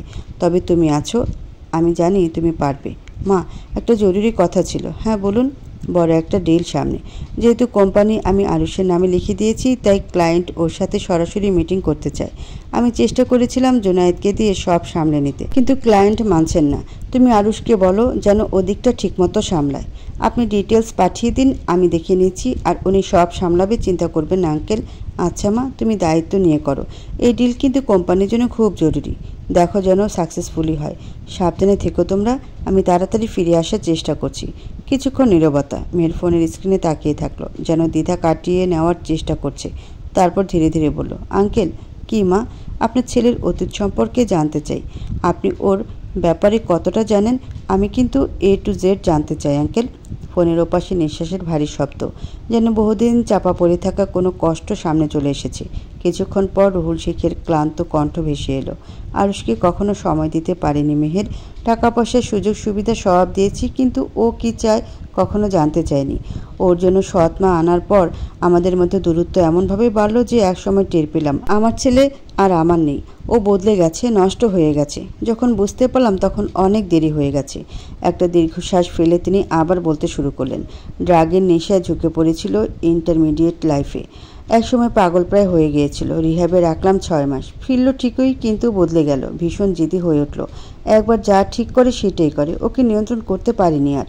একটু থেমে গলা সামলে বললেন, আমাদের বাড়ির পুরনো কাজের মহিলা শিউলি ওকে ছোট থেকে বড় হতে দেখেছে। আর আমার একটা ছোট বোন আছে, নিঃসন্তান বলে আরুষকে নিজের সন্তানের মতো ভালোবাসত। SSC পর্যন্ত আমাদের সঙ্গেই ছিল। এরপর বিদেশে সেটেলড হয়ে যায়। এই দুজন ছাড়া আর কেউ আরুষকে কাছ থেকে চেনে না, এমনকি আমি নিজেও না। মেহের চুপচাপ শুনল। বুকের ভেতর একটা অদ্ভুত চাপা অস্থিরতা। মেহের ফোনের স্ক্রিনে তাকিয়ে রইল কিছুক্ষণ। রুহুল শেখের বলা কথাগুলো ধীরে ধীরে মাথার ভিতর ঘেঁটে যাচ্ছে। এতদিন শুধু অনুমান করেছিল, আজ স্পষ্ট কিছু জানল। আরও শুধু শুধু বদলে যায়নি, তাকে বদলে দেওয়া হয়েছে। এর পেছনে হাত কোনো মানুষের না, নিয়তির। তাই শুধু খুঁজতে হবে। তার ঠোঁট একবার নড়ল, কিন্তু কিছু বলল না। ফোনের ওপাশ থেকে রুহুল শেখ আবার বললেন, কণ্ঠে ক্লান্তির ছাপ, মেহের আছো? হ্যাঁ আঙ্কেল। তোমার প্রশ্নের উত্তর পেয়েছো? মেয়ের দীর্ঘশ্বাস ফেলল। উত্তর কি সে পেয়েছে? হয়তো কিছুটা, কিন্তু সব না। সময়টা বিকেল। বহুতল বিশিষ্ট ভবনের প্রত্যেক ফ্লোরে আলো জ্বলছে। এটি আরুষদের অফিস, যেখানে আসতে চলেছে তার ব্যবসার এখনও পর্যন্ত সবচেয়ে বড় ডিল। ভেতরে কর্মচারীদের ব্যস্ত পদচারণা, বাইরে নিশ্চিত্র নিরাপত্তা, চারপাশে অস্ত্রধারীদের সতর্ক দৃষ্টি। নিরাপত্তা নিশ্চিত্র, বাইরে ও ভেতরে কিছু সংখ্যক অস্ত্রধারীরা দাঁড়িয়ে। অথচ কেউ অনুমানও করতে পারবে না আজ এখানে অন্যরকম কিছু ঘটবে। রশিদ খন্দকার আয়েশার দিকে তাকিয়ে ঠোঁটে কোণে বিদ্রুপের হাসি ফুটিয়ে তুলল। আমাদের লোক ঢুকে গেছে, সময় মতো দরজা খুলবে আর একজন ভেতর থেকে ইনফরমেশন লিক করবে। বিশ্বাসযোগ্য লোক? রুহুল শেখের সবচেয়ে বিশ্বাসযোগ্য লোক। অফিসের সব ডিটেলস ওর কাছে থাকে। আয়েশা চেয়ারে হেলান দিল। আমি অপেক্ষা করছি কখন আরুষের মুখে ব্যর্থতার ছায়া দেখব। আরুষ অফিসের আলিশান কামরায় বসে আছে। সামনে থাকা কাঁচের জানালা দিয়ে শহর দেখছি। পাশে মিটিং রুম। এক বিদেশি ক্লায়েন্টও কয়েকটা কোম্পানির সিইও ডিল চূড়ান্ত করতে এসেছে। আরুষের পাশে দাঁড়িয়ে আছে তার সবচেয়ে বিশ্বস্ত কয়েকজনও, এই অফিসের সিওও জোনায়েদ। কিন্তু কেউ জানে না তাদের মধ্যে একজন রশিদের হয়ে কাজ করছে। মিটিংয়ের সময় হয়ে গেছে, সবাই আলোচনায় বসবে। আরুষ গায়ে ব্লেজার জড়িয়ে রওনা দেয় মিটিং রুমের দিকে।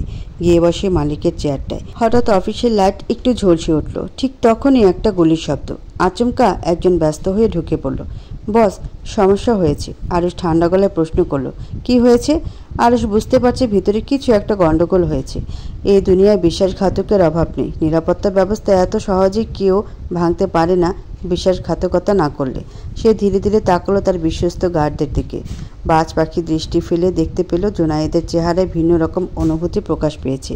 তার চেহারায় কোনো অস্থিরতার ছাপ নেই, যেন সে সবটা আগে থেকে জানত। চোখাচোখি হতে ঘাবড়ে যায় জোনায়েদ। আরুষ উঠে দাঁড়ালো, ক্লায়েন্টের দিকে তাকিয়ে বলল, can you just give me 5 minutes gentleman, then we will start. Mister Paul, may I? No problem mister Sheikh. Chair ছেড়ে আরও সোজাসুজি জোনায়েদের সামনে দাঁড়িয়ে বলল, তুই কি জানিস আমি বিশ্বাসঘাতকদের সঙ্গে ঠিক কী? সকলের দৃষ্টি গিয়ে ঠেকল জোনায়েদের দিকে, যে এতক্ষণ আরুষের ছায়াসঙ্গী হয়ে দাঁড়িয়েছিল। লোকটার কপালে বিন্দু বিন্দু ঘাম জমছে, কিন্তু নিজেকে সামলানোর চেষ্টা করছে। বস, আপনার কথার মানে বুঝলাম না, কাঁপা কাঁপা গলায় বলল সে। আরুষ ঠান্ডা চোখে তাকালো। টেবিলের উপর রাখা সিগারেটটা তুলে নিয়ে ঠোঁটে রাখলো। তারপর লাইটার জ্বালিয়ে সিগারেট ধরিয়ে এক টান দিল। তুই জানিস না? সে মাথা নাড়ল। বস, আমি? আরুষ হঠাৎ এক লাফে গিয়ে তার কলার চেপে ধরল। পুরো মিটিং রুম নিস্তব্ধ হয়ে গেল। আরুষের লোকগুলো নিঃশ্বাস ফেলতেও ভয় পাচ্ছে। তোর কানে হেডসেট লাগানো কেন? আরুষ চোখের ইশারা করতে সঙ্গে সঙ্গেই তার অন্য এক অনুগত গার্ড এসে লোকটার কানের পাশে হাত দিল। গার্ড জোনায়েদের কানের কাছে হাত দিতেই তার শরীর কেঁপে উঠল। হেডসেটটা আস্তে আস্তে খুলে বের করে আনলো একজন গার্ড। আর ঠিক তখনই আরুষের চোখে আগুন জ্বলে উঠল। তোর মাথার উপর কে আছে? আরুষ নিচু গলায় বলল। তার কণ্ঠস্বরের তীব্রতা ঘরের শীতল বাতাসকেও যেন ধারালো করে তুলেছে। লোকটা তড়িঘড়ি মাথা নাড়ালো। বস, এটা আমার মিউজিক এয়ারপিস, আমি শুধু গান শুনছিলাম। ঠাস! 1 সেকেন্ডের মধ্যেই আরুষের শক্ত মুষ্টির আঘাতে লোকটা উল্টে গিয়ে মেঝেতে পড়ল। ঠোঁট ফেটে গেল চরের তোড়ে। রক্তে নোনতা স্বাদ মুখ ভরিয়ে দিল। গান শুনছিলি? আরুষ হালকা হেসে তাকালো। মিটিংয়ে এর সময়? লোকটা শ্বাস নিতে কষ্ট পাচ্ছিল, কিন্তু তবুও মুখ শান্ত করে বলল, বস, বিশ্বাস করুন আমি কিছু জানি না। আর একবার মিথ্যে শুনলে তোর লাশ যাবে আমার টেবিলের নিচে। ঘরের ভেতর একটা চাপা গুঞ্জন ছড়িয়ে পড়েছে। কেউ জানতো না আরুষ তার লোকদের সঙ্গে যেমন বিশ্বস্ত, তেমনই ভেতর ভেতর ভয়ঙ্কর। এ ভয়ঙ্করের মাত্রা মাফিন। হঠাৎ টেবিলে রাখা ল্যাপটপ স্ক্রিনে জ্বলে উঠল বিকেলের ফুটেজ। স্ক্রিনে স্পষ্ট দেখা যাচ্ছে জোনায়েদ গোপনে ফোনে কারোর সঙ্গে কথা বলছিল। তার কণ্ঠস্বরও রেকর্ড করা ছিল। হ্যাঁ, আমি ভেতরেই আছি। ঠিক সময়ে দরজা খুলে দেব, ও কিছু বুঝতে পারবে না। পরিবেশটা যেন আরও অস্থির হয়ে উঠল। জুনায়েদ এবার হাঁটু গেড়ে পড়ে গেল পায়ে। বস, দয়া করুন, আমাকে রশিদ জোর করেছিল, আমি বাধ্য হয়েছি। আরও হালকা হেসে এক ধাপ এগিয়ে এলো, কঠিন সুরে বলল, বিশ্বাসঘাতকতা জীবনে একবারই করা যায়, কারণ দ্বিতীয়বার করার জন্য তুই বেঁচে থাকবি না। এক মুহূর্ত দেরি না করেই কোমর থেকে বন্দুক বের করে সবার সামনে, ক্লায়েন্টদের সামনেই ঠাস। জোরালো শব্দে একটা গুলি সরাসরি জুনায়েদের কপাল ভেদ করে বেরিয়ে গেল। জুনায়েদ চোখ বিস্ফারিত করে শব্দহীনভাবে ঢলে পড়ল মেঝেতে। মাথার নিচে রক্ত গড়িয়ে পড়ছে। সেই লাল দাগ দেখে মেঝের শ্বেত শুভ্র কার্পেটের ওপর ভয়ঙ্কর কুৎসিত দাগ ফেলছে। কেউ শব্দ করার সাহস পেল না। ক্লায়েন্টদের মুখ ভয়ে থমথমে। মিস্টার পল হতভম্ব হয়ে বসে আছেন। অন্যান্য সিইওরা গা শিউরে তাকিয়ে আছে, যেন খোদ যমদূত তাদের সামনে এসে দাঁড়িয়েছে। আরুষ ধীর পায়ে এগিয়ে গিয়ে তার চেয়ারে বসল। বন্দুক টেবিলের উপর রেখে দিয়ে ঠান্ডা গলায় বলল, so gentleman, let's proceed with the meeting, shall we? কেউ কোনো শব্দ করলো না। থমথমে আমেজে মিটিং শুরু করলো। তাতে হৃৎপিণ্ড তখনও ধুকধুক করছে, আতঙ্কে গা ঘামছে। যদি বন্দুক থেকে আরেকটা গুলি তাদের উপর চলে? রাত গভীর। জানালার কাছে কুয়াশারা বৃষ্টির ফোঁটা হয়ে পড়ছে ধীরে ধীরে, যেন সময় একটু থেমে গেছে। ঘরটা আধো অন্ধকার। মেয়ের হাত গুটিয়ে বুকের কাছে জড়ো করে দাঁড়িয়ে আছে জানালার ধারে। ঠোঁটে এক চিলতে বিদ্রুপ, চোখের গভীরে অদ্ভুত তাচ্ছিল্য। শুনেছি আপনার গোডাউন পুরে ছাই হয়ে গেছে, অথচ আপনি দিব্যি চিল করে বেড়াচ্ছেন। আপনার মতো মানুষ দুটো দেখিনি মিস্টার শেখ। তার কণ্ঠে বিস্ময় নেই, বরং একটা শীতল উদাসীনতা। আরুষ ল্যাপটপে কিছু মেল চেক করছিল। মেয়ের কথায় কুটিল হাসল, সেই পরিচিত প্রলয়ঙ্কারী দাম্ভিক হাসির প্রদর্শন। দেখবে কি করে আমি মাস্টারপিস? অতঃপর ল্যাপটপ রেখে দিয়ে হাই তুলে বলল, গোডাউনে কিছুই ছিল না, টেনশন নেওয়ার মতো ডিস্ট্রয় হয়নি। একটা মুহূর্ত থেমে আবার ধীরে সুরে বলল, ওসব বাদ দাও, এখন কাছে আসো তো, মনটা কেমন ছুঁই ছুঁই করছে। আরুষের গলা নরম অথচ দাবিদার। মেয়ের ভ্রু উঁচিয়ে তাকালো, ঠোঁটের কোণে বিদ্রুপের ছোঁয়া। ভালোবাসেন না? কিভাবে কাছে টানেন? অনুভূতি কাজ করে? আরুষ এবার উঠে দাঁড়িয়ে আর একটু সামনে এগুলো, দৃষ্টি ঘন গভীর করে। টেস্টোস্টেরন ব্যাপক কাজ করে। আমি কি পরিমাণ ফিল করি তোমার আইডিয়া নেই মেহেরজান। তার গলা রসিকতা, অথচ একটা ইঙ্গিত। মেয়ে তার ছেলের হাসি দিল, চোখের গভীরে উপহাসের ছায়া। আরুষ ধীরে পায়ে এগিয়ে এলো, একেবারে মেহেরের গা ঘেঁষে দাঁড়ালো, এতটাই কাছে যে ওর উষ্ণ শ্বাস মেহেরের কানের পাশে আঁচড়ে পড়ছে। আর সে ঠোঁটে এক অদ্ভুত নেশা খেলে গেছে। সে মেহেরের গালে ঠোঁট ছুঁয়ে বলল, ভালোবাসি না, আমি ভালোবাসতে জানি না জান, কিন্তু তোকে আমি ভালোবাসার চেয়েও বেশি চাই, কারণ তুই আমার নেশা, যা আমি রোজ করতে চাই। মেয়ের ধীরালয়ে চোখ সরালো, বিদ্রুপে সুরে বলল, আমি আপনার চাহিদা মাত্র, এটাকে ঠিকঠাক চাওয়া বলে না। আরও শেষে ফেলল সেই ধীর বিষাক্ত হাসি, যা গায়ে কাটা ফেলে দেয়। চাহিদা মেটাতেই তো মানুষ সব চায় জান। যেমন তুমি চাও আমায় পরিবর্তন করতে, এটা তোমার চাহিদা। বাবা চায় আমি তার ব্যবসা সামলে, এটা তার চাহিদা। আর আমি চাই তোমায়, এটা আমার চাহিদা। পৃথিবী দেওয়া নেওয়ার উপরেই চলে। মেয়ের চোখ সরিয়ে জানালার দিকে তাকালো, তারপর ধীরে বলল, আচ্ছা, বিনিময়ে আমায় কি দিয়েছেন? আরুষ এক মুহূর্ত থেমে গেল। তারপর তার ঠোঁটে রহস্যময় হাসি ফুটে উঠেছে। এখনও দেইনি, তুমি বললে দিতে পারি। সেটা কি? আমার অস্তিত্বের চিহ্ন। মেয়ের কপাল কুঁচকালো, সরাসরি চোখের দিকে তাকালো, বিরক্ত নিয়ে বলল, খোলাসা করে বলুন বনিতা, আমার ভালো লাগে না। আরুষ এবার আরও নিচু গলায় ফিসফিস করলো, চোখের গভীরে দখলদারি নিয়ে বলল, আমার বাচ্চা, এর চেয়ে বড় গিফট তোমার জন্য হতে পারে না মেহেরজান। বজ্রপাতের মতো মেহেরের শরীর জমে গেল। মুহূর্তের জন্য তার নিঃশ্বাস বন্ধ হয়ে গেল। এক ঝটকায় সে আরুষের কাছ থেকে ছিটকে সরে এলো, কপালে বিরক্তির ভাঁজ, গলা স্পষ্ট অস্বীকার। আমি আপনার সাথে থাকতে আসেনি, বাচ্চার প্রশ্নই আসে না। আরুষ কুটিল হাসি দিয়ে বলে, বাবা চাইছিল তুমি না মীর জাফরের সাথে চক্রান্তকারী ঘসিটি বেগম, নবাবকে পরাজিত করতে মীর জাফরের আদেশ মানবে না?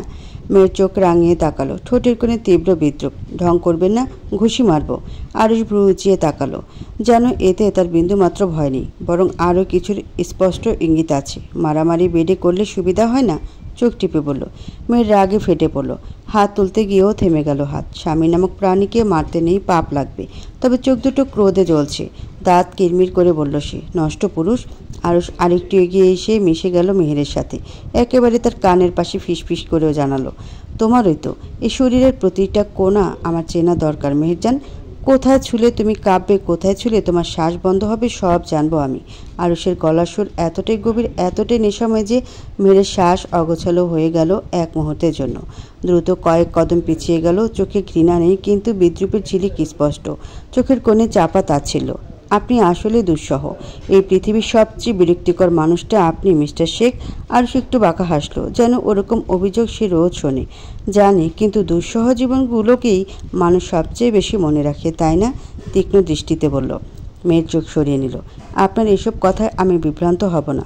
আরুষ এবার একটু ঝুঁকে এলো, এতটাই কাছে যে মেয়ের অনুভব করলো ওর শরীরের উত্তাপ। তুমি বিভ্রান্ত হবেই বা কেন? তুমি তো জানো আমি কি চাই। মেয়ের দাঁতে দাঁত চেপে তাকালো ওর দিকে। আপনার চাওয়ার সাথে আমার কোনো লেনাদেনা নেই। সূর্যের কাছে যান। আরও শক্ত করে মেহেরকে চেপে ধরে গভীর গলায় ফিসফিস করে বলে, তুমি থাকতে সূর্যি কেন? ওর মধ্যে আমার জ্বালানোর আগুন নেই যা তোমার মধ্যে আছে। মেয়ে ধাক্কা দিয়ে সরতে গেল, কিন্তু ওর কবজিটা ওর শক্ত হাতে আটকে আছে। ছাড়ুন, আপনার জন্য আগুন বিপজ্জনক। আরুষ থামল না, ছাড়ল না মেহেরকে। জোর করে মেহেরের চিবুকটা ধরে তুলে ধরল। তার চোখের দিকে তাকিয়ে নিঃশ্বাস ফেলল ধীরে। ভালোবাসতে জানি না ঠিক, কিন্তু তোমার জন্য আমার ভেতরটা জ্বলে। আমি চাই না তোমার কথা ভাবতে, চাই না তোমাকে মনে রাখতে, চাই না তোমাকে ছুতে গিয়ে থমকে যেতে, কিন্তু আমি পারি না মেহেরজান। এই প্রথম আমার চাওয়ার বাইরে তোমায় আমি বেশি বেশি চেয়ে ফেলছি। আরুষের গলা এতটাই ভারী, এতটাই গাঢ়, যেন শুধু কথাগুলোই নয়, তার মধ্যকার আকাঙ্ক্ষাগুলো মেহেরকে ছুঁয়ে চাইছে। মেহের নিঃশ্বাস বন্ধ করে তাকিয়ে রইল কিছুক্ষণ, তারপর শক্ত কণ্ঠে বলল, আপনি যা চান তা আমি চাই না, কখনো চাইবও না। আরুষ এক হাতে মেহেরের ঠোঁট স্লাইড করছে, চোখে গভীর রকমের নেশা খেলা করছে। তুমি জানো, তোমার চাওয়া না চাওয়ায় আমার ইন্টেনশন চেঞ্জ হবে না। জোর করতে পছন্দ করি যান, অত ভালো মানুষ আমি নই। Please cooperate. খুন করে ফেলতে ইচ্ছে করছে, আগুন দৃষ্টিতে বলল। তোমার স্পর্শ করার অপরাধে? একটু থেমে বলল, তাই যদি হয় তাহলে বলবো মেরেই ফেলো, কেননা আমৃত্যু এই অপরাধ আমি বারংবার করব। অতঃপর আরুষের ফিসফিসানিই শোনা গেল, ডেসপারেটলি আই ওয়ান্ট ইউ জান।